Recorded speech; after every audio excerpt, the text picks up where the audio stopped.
This Civic Media podcast is sponsored by UW Organ and Tissue Donation. Organ donations are desperately needed, and now is the right time to become an organ donor. Talk to your family. Get the dot. Save lives. Go to heroicdeed.com.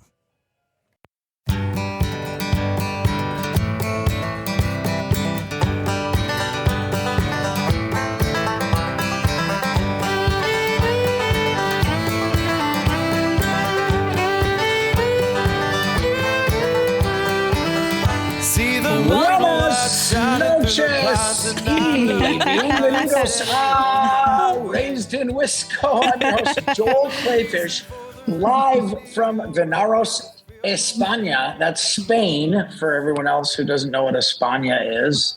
I aspire to know España. Danielle Fairman, my trusty sidekick, is in the studio, and covering duties for me on the side is Ellie Mae Smoller. What's going on, ladies? Hello, man from the future. It's crazy to think that you're already at Wednesday and we're still in the past on Tuesday right now. But when everybody hear this, they're in the future on Saturday at 11 o'clock. I'm going to use this opportunity to brush up on my Spanish. Okay, well, be careful what you wish for, because I learned. I have to put some disclaimers out there. First of all, sound quality is probably not what you guys are used to listening to us on Raised in Wisco, but we love you joining us, because I am literally broadcasting from Spain, and technology allows us to do that, which is so exciting and awesome. But I also have to apologize because I have about 2 hours of sleep in me for the last 48 hours. I'm totally jet lagged. I've got my brand new European hunting hat on, which is a little Indiana Jones-ish. It is definitely. It's very Indiana Jones-ish. You're going to be in a cave later for sure. I put it on and I thought, wow, I look like a garden gnome. Now I want an Indiana Jones garden gnome. Yes. We're ordering that tonight on Amazon. Dr. Jones. Gnome Jones. Well, Dr. Gnomes. So I have to tell you, it is so insane going to another country to start a hunting expedition. And we're staying in Venaros, Spain. So we flew from the United States into Barcelona. But here there was a king ages ago, early on in Barcelona, who had a lisp. He spoke with a lisp. So he would say the word Barcelona, Barcelona. And in this entire region, I'm not even joking about this, everything that's got an S sound has a TH sound to it now. So it's gracias, Barcelona. And it's crazy. In the Spanish that I learned, the little Spanish that I know and the little conversational Spanish I know, I learned in California. And I spoke it with many folks who were from Mexico. So it's kind of Mexican Spanish. And it is totally and completely different than regular Spanish. But I think Ellie Mae Smoller, who's filling in the co-host seat while Danielle runs the ship for back home, you speak Spanish, do you not? Oh, not much anymore. I took 4 years of Spanish. I used to be able to pretty fluently speak it, but now I've not practiced it in years. I don't have a lot of people to practice with here in Wisconsin. I feel like you two can practice right now. Oh, this is very terrifying. Do that. I can say cerveza. That's pretty much all I have. ¿Cómo estás? Muy bien. And you know, it's crazy because I'm here with Jonathan. He's a good friend of mine. Oh, he's a good guy. This is his first time. Yeah, Danielle, you know him very well. You've hunted with him out at his place, and he's a great guy. But this is his first time ever in Europe, and I think it is kind of like culture shock to him because everything in Europe is very small, and Americans small. Very small. Like talk about food, small chairs, portion sizes, food. Listen, let me just say, I think earlier tonight I got stuck in the bathroom. In the doorway or like in the bathroom. I think I could not shimmy my way out of the bathroom. Everything is so tiny here. They have tiny waste baskets. tiny portions, tiny people. All the people are thin and fit. You're basically And a it's Polly just- Pocket Indiana Jones. it's Polly Pocket world over here. But the people are very, very nice, or at least I think they are. But I think I got You yelled can't at. tell what they're saying anyway. I can't tell. They speak so fast. My most familiar thing that I say to people is demasiado por favor, which means slow down, please. Oh, no. When and we're in an area, Venaros, if you're in the bigger cities, a lot more people speak English regularly. But if you get into the smaller cities, and Venaros is a very historic city in all of Spain, and it's just absolutely beautiful. The church is built from the 13th and 12th century, and so it's cool. on the coast of Spain. You go down the Baltic Sea to get here. We took a train, and it was just so incredible. And the people are very kind, or at least I think they are. They could have a smile on their face and be saying, "This guy is such an a-hole," and I'd be like, "Thank you, gracias. Thank you for calling me an a-hole." I feel like Joel Clayfish, when you go on hunts out of states and everything, you always go to some historic place. Like, you make it not only a hunting trip, but you make it something to remember by going back into history and learning about the past and why it's there now. And I admire you for that, and I want to do that, but I'm not there yet. One day, I'll get One there. day, Danielle. You are Danielle. You are going to South Africa. I know. That's so cool. I'm so jealous. And that is such an incredibly historic part of the world, and so many of the tribes in South Africa and the kind people. You can immerse yourself in that culture there, and it's incredible. But I think this goes back to one of the tenets of Raised in Wisco. Raised in Wisco is not a show about just killing animals or harvesting, catching and killing and eating fish or animals. It's a show about culture. It's a show about Wisconsin and the wonderful things throughout the state and experiencing those things. To me, the experience of going somewhere to hunt is just as much about the culture of the area you're hunting. Absolutely. And the people who live there and the food and the culinary aspects of it, as it is actually about the hunt and about killing an animal or killing, I brought my lederhosen with me on this trip. I really did. And I know It'll go well with the lederhosen- hat. Lederhosen is not necessarily like a Spanish tradition, but it is a European tradition to hunt in lederhosen and a wool hat and have this respect for an animal. And you know what? Another bizarre thing is they don't really wear camouflage here. They do not? They do not wear camouflage because that is giving the hunter too much of an advantage over the potential animals that they're hunting. So they give out of respect. They want it to be a fair chase, fair game kind of thing. And they wear goofy hats like the one I bought. I actually bought two hats. A little later in the show, I'm going to wear one of the other hats. Ooh, outfit change. So that you can see it. It's really, it really looks goofy on me. So you'll get to see how goofy it looks, but it's a very traditional golfer's hat. Joel, do you think that we should start bringing back that kind of mentality when we should not wear camouflage over here as much? Do you like that over there? Or do you think it's a challenge over there or different? How do you feel about it?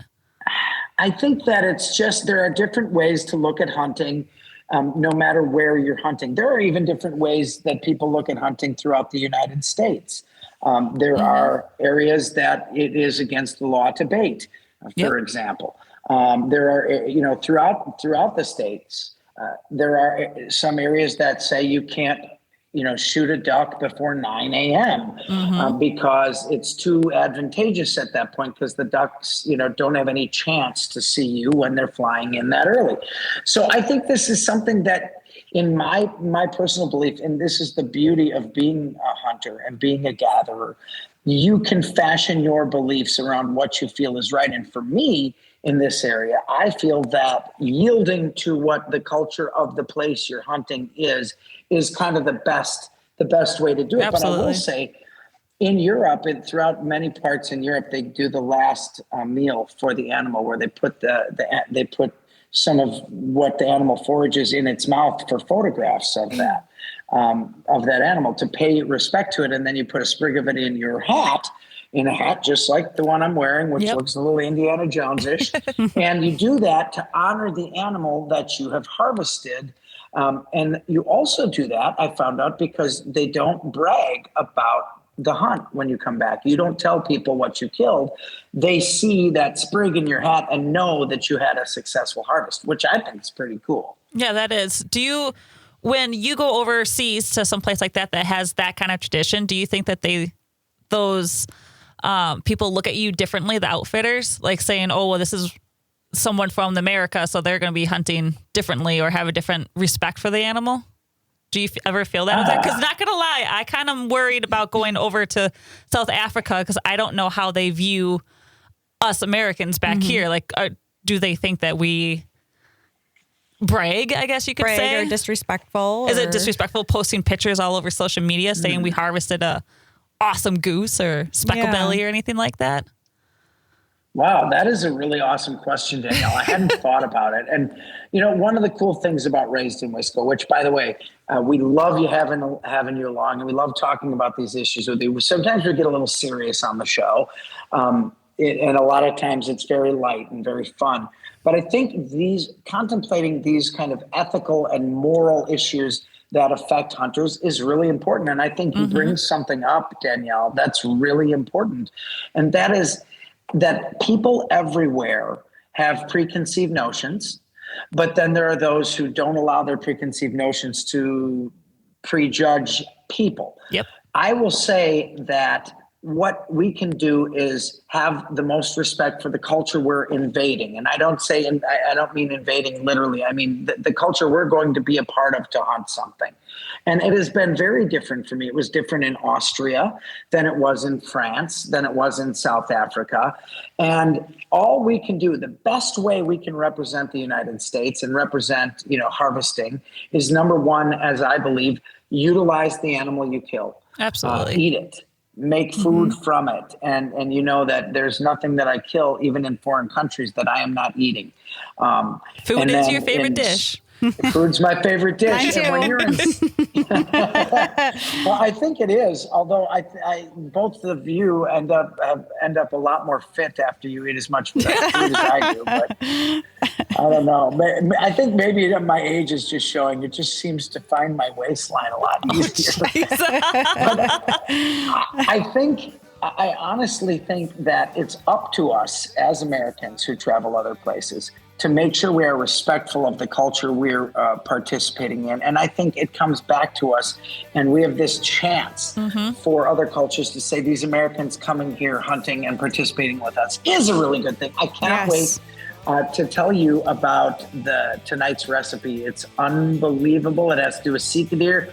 We're going to move our Wisco week, Daily Wisco, into the next segment, and it's going to be great. I'm in Spain. Danielle's in the studio. Ali Smoller's in the studio. This is Raised in Wisco, Spain edition. You're listening to Civic Media. Stay up to date on the latest news and information for your local community and Wisconsin by signing up for our free email newsletter. Visit civicmedia.us/email to get started.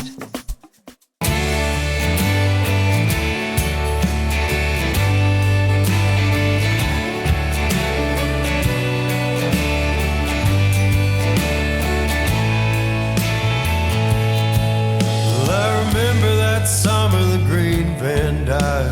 The rodeo show 'neath the Idaho pines. We drove through the night, barely made it right on time.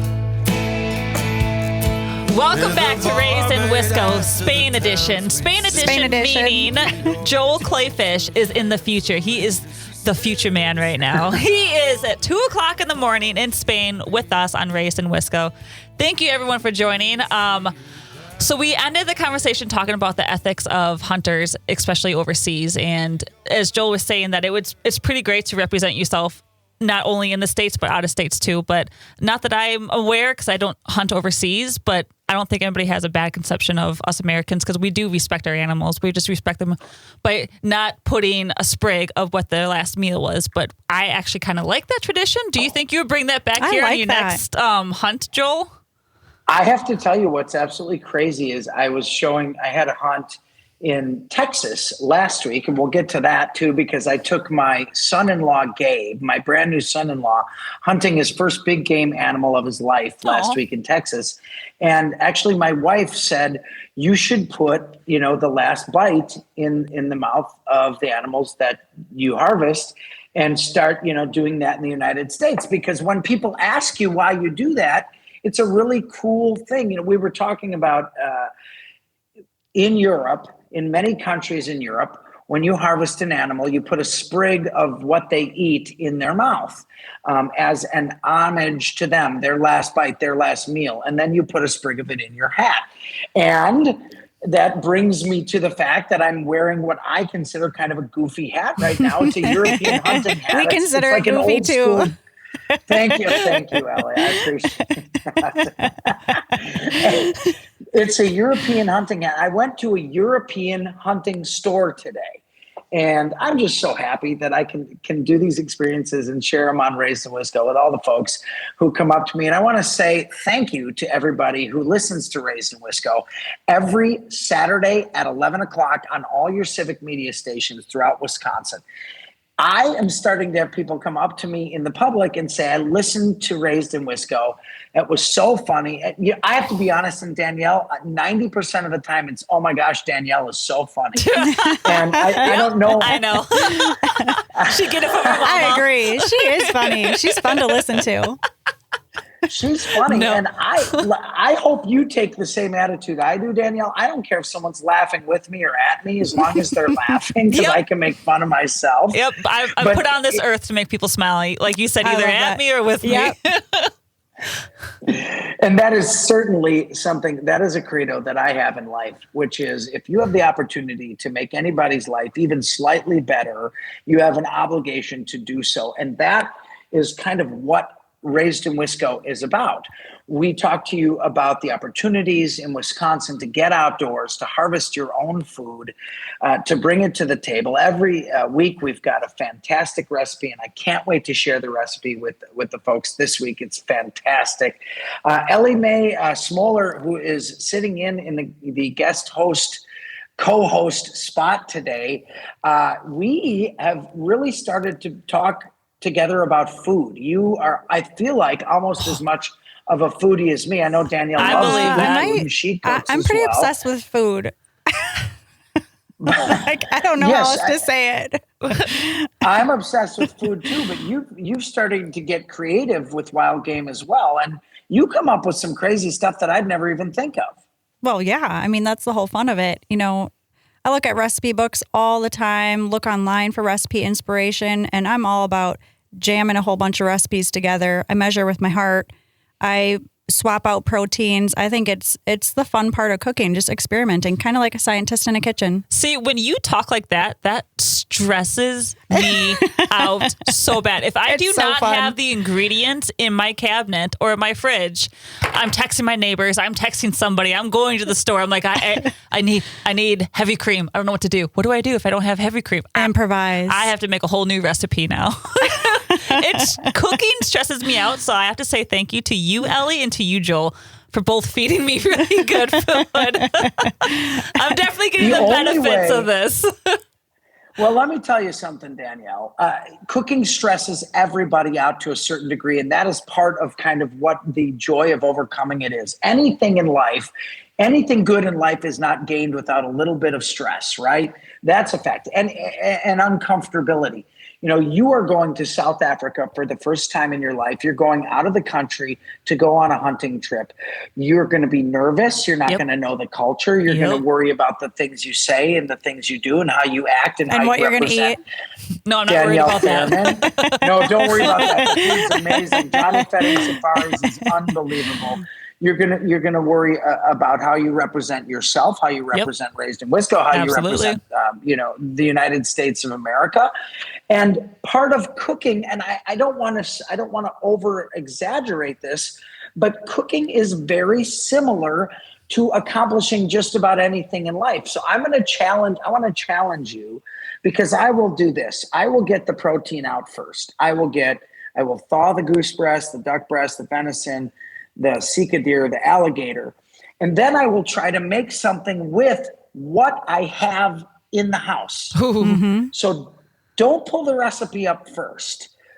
Pull out the meat, thaw the meat, because then you're on a time clock. Once you have that meat thawed, you've only got a few days either in the fridge or that day to make it. See what you've got and start thinking to yourself, what flavors of what do I eat that I like that might be good using this protein in it? Instead cumin. of I love saying to cumin. yourself, Cumin. So you want to make some tacos. okay. Well, you're quite a human being. There it is. Is that the dad joke? The count was low. The dad jokes have officially started. That was a good one. That was cute. Thank you. Thank you. I think it's the hat. Cumin is often used in Mexican food, and it is sometimes used in Spanish food. I am in Spain, coming to you from Spain. Danielle Fairman is in the studio with Ellie Mae Smoller. And what a blast we have. And we really appreciate taking you folks as listeners along on the ride with us. Jess, I have to say, is running the ship back there. And I know that kind of some of her first experiences, not her very first, but have been with eating some of the wild game that we have brought in. And I think, Jess, I'd like to poke you, and I'd like to ask you, how has your experience been so far? And has it made you more likely to eat wild game or less likely? Oh, certainly more likely. Especially, I mean, if you're bringing me food, oh man, just do that every time. Well, that's awesome. That makes me very happy, because I think we should really try to start bringing food in every week. I think we should have something to talk about. We do talk about recipes every single week. We've still got our weekly Wisco to go, and I have a really great one. Has to do with go ahead. I'm going to start something new when I cook. WWJKD. I'll tell you what it is when we come back. Yeah, WWJQD. This is Raised in Wisco Recipes, Wisco Week, new hunters, new food.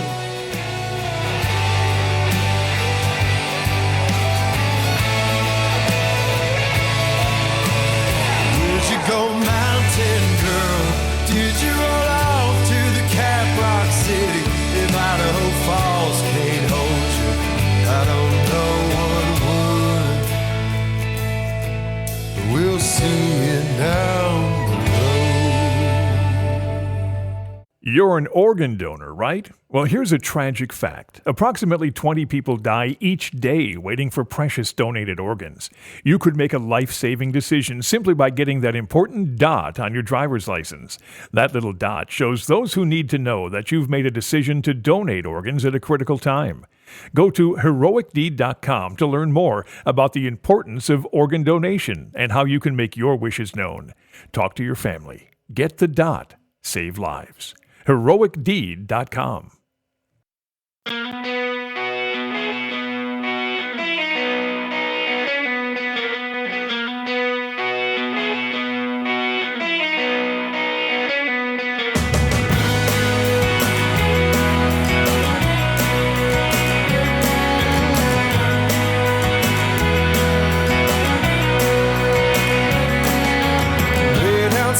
Buenas noches a todos. Me gusta todas las personas. This is Raised in Wisco, Spain edition. I'm your host, Joel Clayfish. My co-host, Danielle Fairman, is back in the studio. I am live in Vinaros, Spain, just on the coast from Barcelona. We're out here. We're going to be hunting Bassetti ibex in about 3 or 4 days. I'm extremely excited about that in the mountains. This is one of those events that I will either make it through and it will be one of the greatest experiences of my life, or I will die trying, because we're going to be up at about 5,000 to 7,000 to 8,000 feet above sea level. Ooh. And the air gets a little thin up there. My knees get a little weak. My hips hurt. Arthritis sets in, and it's tough to breathe. Anything else? You make it sound so lovely. Into my mother. And you haven't slept. Mom, how's it going? Well, I got this ache over here. I haven't slept. I'm jet lagged. Is it obvious, you guys, that I'm jet lagged? No, You're and hiding it Aside well. from, the jet The lag. hat? Are you going to go back to the hat, Jen? See, we like this hat I like now. this hat. Yeah, we all agree we like So this this hat. hat- Really matches your outfit. For Yes. everybody listening, please go to Facebook or on YouTube, and you can watch what we're watching. Joel is live in Spain, but we have a hat chronologue. We have a hat outfit What is change. it? What's that word I'm talking about? Chronologue? I don't know. Maybe that's the Maybe. word. We have a progression of hats. Yeah, we have every segment we're on, Joel puts on a new hat. And this is actually really entertaining for us because it is different types of hats. Danielle and I are bummed see. out we did not bring hat changes. I know. We need outfit changes. We talked about changing Well, our flannels. So the first hat Are was you wearing flannels? Oh, yeah. We Yeah. both have flannels on. That is very Wisconsin. It is Yes, very it is. Wisconsin.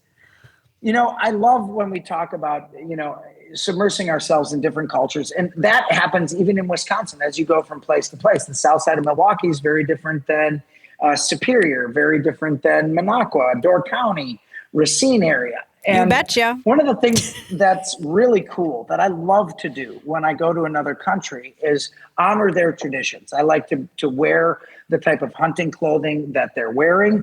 I actually brought my lederhosen, and I have my European hunting hats. But I also, one of the cool things to do is to bring hats or clothing that is very specifically American, because some people are like, oh, they're going to know you're an American. And I couldn't be more proud of that. You think welcome. that's pretty great. Thank you. Yeah, I think that's pretty great too. So I like to wear my hats, from the Foul Life or my Raised in Wisco hat that I have. I will wear those so people will ask about them. Now, I have to tell you, I'm in Vinaros, Spain. It's not in Barcelona. It is very, it's small by standards of, Barcelona and Madrid. It's only got about 50,000 people in this city, but there's also tourists. But the tourists here are from Europe. The vast majority of them are from other parts of Spain and Europe. This is kind of maybe like a Wisconsin Dells place in Wisconsin. So there's a lot of Wisconsinites and Illinoisans. So there's Portuguese and Spanish here, but they do not speak English here. People do not speak English here. And it is helping me realize how absolutely horrible my Spanish is that I thought was so great. I thought it was great First too. of all, well, thank you. Yes, but Mine's pretty I bad can though. assure you it is not great, because what I ordered today at the restaurant, I thought I was ordering fried cuttlefish, and it ended up being goose liver pate. Oh, and it came to the what in table, the and I looked world? at it. And my friend Jonathan, who's along, who is his first time in Europe, he's not used to the tininess of everything and the little tucked in corners and the regional food, which I'll be honest, if you're not used to that, it takes a little getting used to. It really does.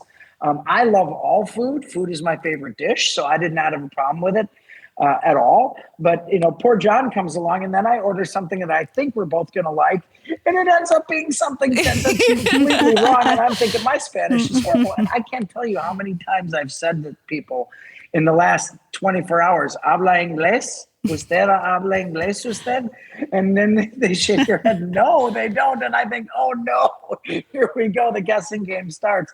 And I think that's what happened, because I went to a hunting store in Spain, in Vinaros, Spain, and literally ended up leaving with a shirt that didn't fit and two hats, and one of them's ugly. Sounds like a fun Jolie. It's adorable. And the funny thing is, you think to yourself, do they, he was trying to just get you to buy things. That is not the attitude in Europe. It's very casual, very slow paced. Everything is relaxing. They have 3-hour breaks at lunch. You go to a store when it's supposed to be open between 11 and 3. There's a very large chance the doors will not even be open. That sounds lovely. Yes, it does. The median income is $30,000 a year, which translates to about 25,000 euros a year.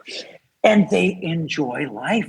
They focus on the enjoyment of life. Sure, they do their jobs, but you go, I had the most unbelievable cafe con leche. So it's basically a latte, right?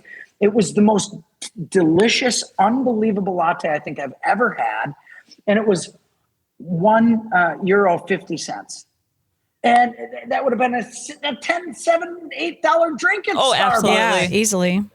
And So they at will least go you to a ordered the right restaurant. coffee drink. That would have been horrible. Priorities. Right coffee drink. I was excited about that. And man, it's just incredible. You go into a store and they just let you look forever. You go into a restaurant, they sit forever. You have to ask for the check or they will not bring it because they expect you to just sit and enjoy and sip your coffee and have another coffee and then maybe order. I mean, a lot of them will have a beer or a glass of wine at lunch. I mean, it's just the culture is just so filled with enjoyment and joy. I think if there's one thing we could bring back to the United States, that's a little bit of enjoying life, stopping to smell the roses, calming down, staying off of our phones. You look around a cafe in Spain, nobody's on their phone. That's and they're incredible. just enjoying life. I'm sitting here ticking away, looking at emails every 10 minutes, and they're relaxing and they kind of look at you like, wow, too bad you can't enjoy life the way I do. So that is something that I definitely try to do. And when I was at the store trying on the European hunting hats, and I got to, it's so funny. I said, I really like this shirt. And the guy says, he says something to me in Spanish, which probably meant we have it in different sizes. That's what I think it meant. And he's looking at me and I said, XL. And he shakes his finger at me. No. I said, no, XL. Mira, aquí, look. I'm saying, look at my tag on my shirt, XL. No. He brings out a shirt. That's a 3XL. Oh, no. And I put the thing on. My man boobs are sticking out. It's tight on me. Oh, my goodness. So you have a nightgown. Oh, my goodness. And I'm thinking to myself, well, sizing here is sure embarrassing. Oh, my goodness. I would have been I'll take mortified. the I'm like, no, 4X, I'm out. please.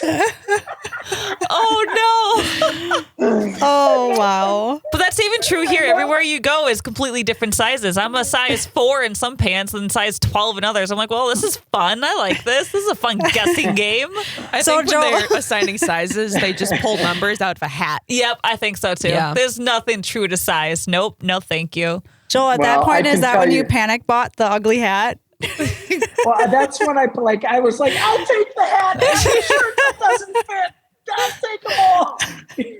Oh my gosh.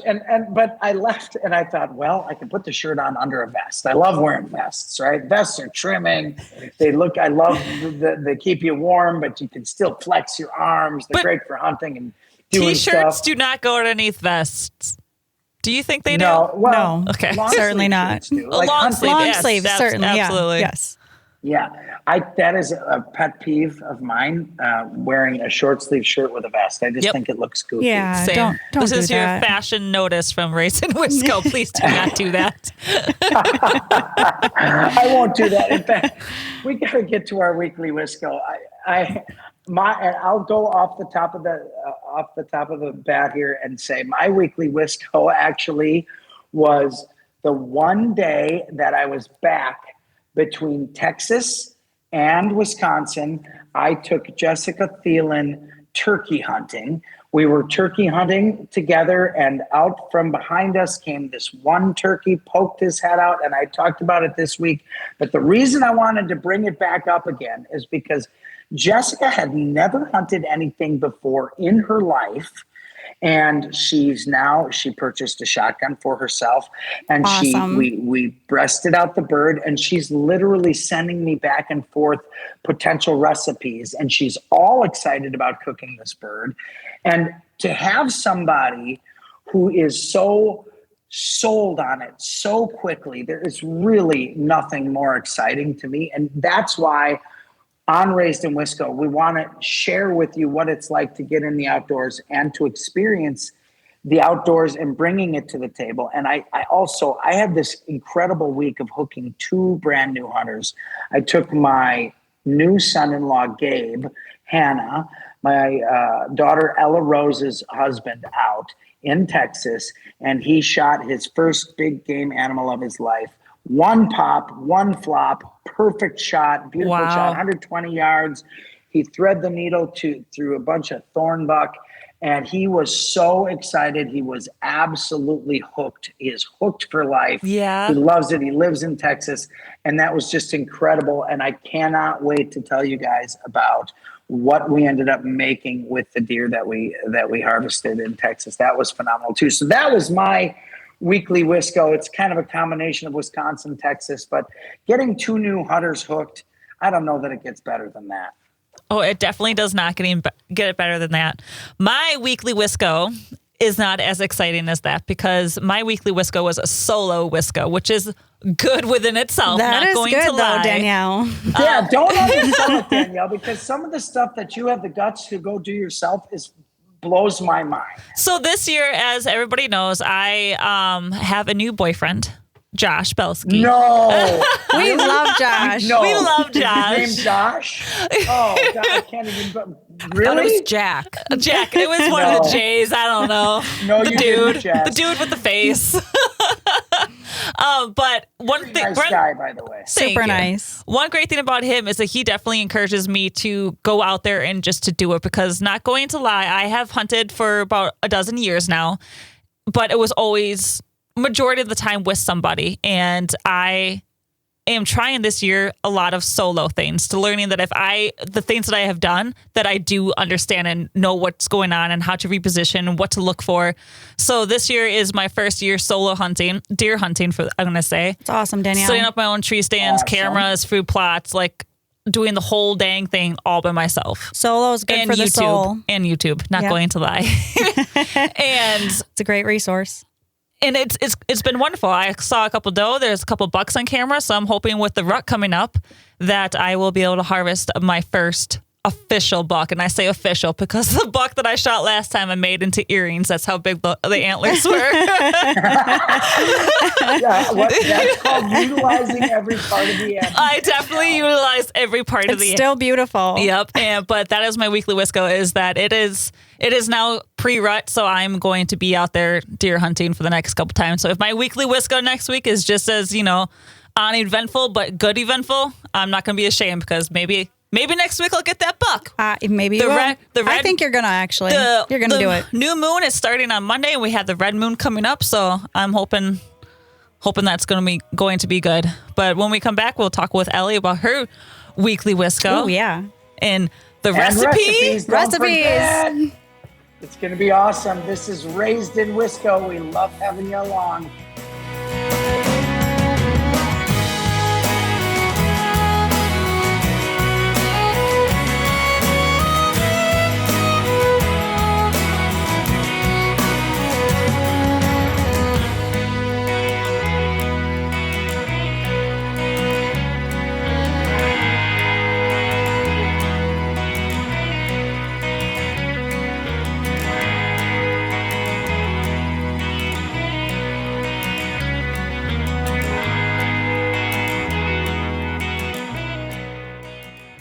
You're listening to Civic Media.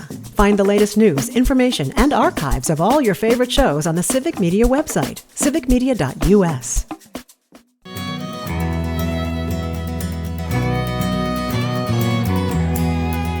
Neighbor pulls at the mower, looks like he's punching in real wine. And the spring air's nice, but I squint my eyes so my son thinks Hola a todas las personas a el radio Wisco. That's all I can do. That's pretty good, Danielle. Wow. You can really roll it. I'm with Senorita Danielle and Senora Ellie. Ellie Smoller. I don't am like coming that. to you, Ellie. Well, that's how you pronounce it in Spanish, Ellie. Ellie Gracias. would be Ellie. Gracias. Gracias. As they say Gracias. in Barcelona, Spain, España. I'm coming to you live from Venaros, Spain, and Danielle is in the studio. This is Raised in Wisco. Folks, don't forget to vote. It's coming up real quick here. And the people you vote for affect your daily life, whether you realize it or not. It's an important decision to make sure your voice is heard. Get out there and vote. Raised in Wisco is one of those shows that helps you, we hope, to enjoy the outdoors and to make Wisconsin a priority for you in your outdoor activities, in your eating habits, and your culinary delights. Which brings me to this week's recipe. Ready? This one is so easy, and it goes along with not always having what you want for, yes. Danielle has her hand up. I'm raising my hand. Before. Are you raising your hand? And raised in Wisco. I am raising my Wisco. Is raised in Wisco. WWJKD. This is why he is bringing it up during the food part of our segment, the recipe part, WWJKD, because both of you understand food and what you like, and how Joel was telling us to just go with it. You know what you like, just do it. You know what you're doing. WWJKD. What would Joel Clayfish do? We're going to make bracelets. Yep. I feel like when I'm in the kitchen, what would Joel Clayfish do? Yeah, spice shakers. I am honored and thrilled by the acronym and you saying what would Joel Clayfish do in that situation. But be careful, because Joel Clayfish is very famous for some very bad decisions as well. And it's also like the what would Jesus do? And good God only knows I should not be compared to the man who walks on water. That is for sure. But in the kitchen, though, it's fine. What we would do in the kitchen, that is an awesome analogy. I love it, Danielle. Thank you so much. This recipe this week goes kind of along with what we were talking about, not always having what you want to have for the recipe and kind of making it out of what you need. So I had a tenderloin backstrap, a venison backstrap. And I thought, what can I make that's different? And I was just like, man, I really could go for spinach pie. If you've ever had that. Spinach pie. That's good. Yeah, spinach pie. And I thought, wait a minute, that's essentially beef Wellington, right? So I kind of just made it up and I braised the backstrap. Well, first of all, I diced onions and mushrooms. And I didn't have hammer bacon, which is supposed to go in there too. But I just had, I diced onions and mushrooms and I put them into some boiling butter and sizzled them. And then I moved them to the side when they were getting limp, not when they're getting soggy, when they're getting limp before they're soggy. And I braised that tenderloin in the stock, the juice that was created from the onions and mushrooms and butter. I braised it for 3 minutes on each side, and I couldn't find, they didn't have phyllo dough at the little grocery store where I was. So I bought the sheets of that light paper that they use to make the, not spinach pie, but they make the Greek desserts out of it. Baklava. And the baklava, they make baklava out of it, and they're sheets, and I don't know the exact name of them, but they're kind of like phyllo dough. But they're baking sheets, like phyllo dough. They're in the same section, and use them to make baklava. If you guys remember what that's called. I forget what it's called. Because I forgot what it was called. But I put 3 sheets that down. I put the back strap in the middle, seared, and I drizzled the sauteed onions and mushrooms over it. Then I put 3 sheets again on top of it. And then I wet my fingers and folded it into the side. I egg washed it and baked it at 400. It took literally start to finish 30 minutes. Sliced it open. It was perfect medium rare in the middle with the juice coming out of it with the sauteed onions. Sounds delicious. And then I did add some provider seasoning, add whatever seasoning you want. But I had never thought to myself, make a beef Wellington out of a deer tenderloin.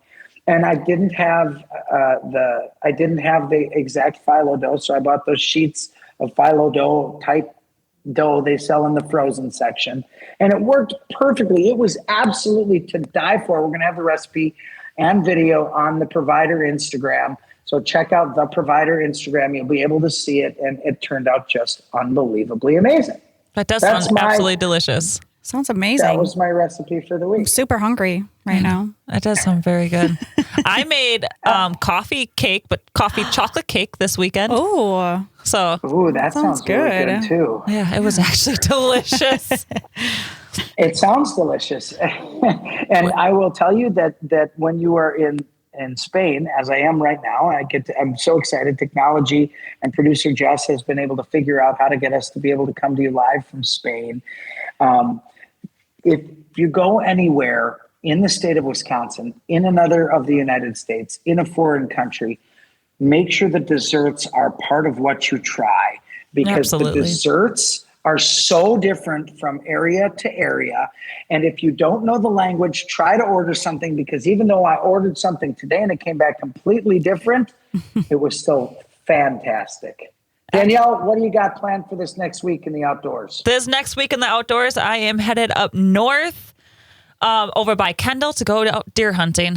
So I'm hoping that you're going to get your solo buck. I'm going to get my solo buck. That is going to be a goal. Putting it out in the universe. Come to me, universe. I hope it works, because I have yet to harvest a buck with my vertical bow. So how about that, Danielle?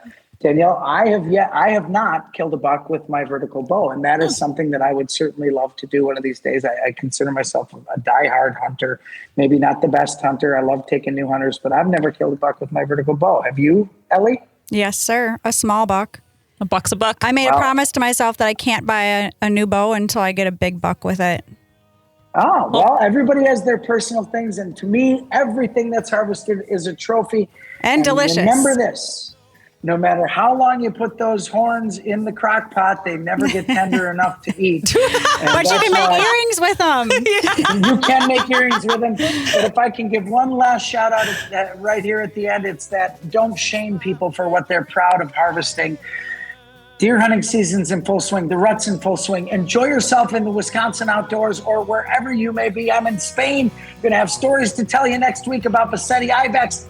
And it's gun deer season coming up. We love you coming back on Raised in Wisco.